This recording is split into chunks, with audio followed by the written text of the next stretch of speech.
Hi friends, అందరికీ వందనాలు. Bible quiz. బిలాముతో మాట్లాడిన జంతువు ఏది? ఆప్షన్ ఏ గుర్రం, ఆప్షన్ బి ఒంటె, ఆప్షన్ సి గాడిద, ఆప్షన్ డి గొర్రె. The correct answer is option C గాడిద. యేసుకి ఎంతమంది సన్నిహిత శిష్యులు ఉన్నారు? ఆప్షన్ ఏ 10 మంది, ఆప్షన్ బి 7 మంది, ఆప్షన్ సి 5 మంది, ఆప్షన్ డి 12 మంది.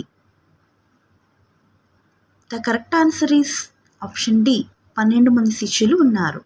నోవాహు ఓడలోకి ఎన్ని మానవ జంటలు ప్రవేశించాయి? ఆప్షన్ ఏ 4 జంటలు, ఆప్షన్ బి 6 జంటలు, ఆప్షన్ సి 3 జంటలు, ఆప్షన్ డి 9 జంటలు. The correct answer is option A 4 జంటలు. బైబిల్ ఎన్ని పుస్తకాలను కలిగి ఉంది? Option A 88, option B 66, option C 37, option D 75. The correct answer is option B 66 పుస్తకాలు కలిగి ఉంది. Thanks for watching.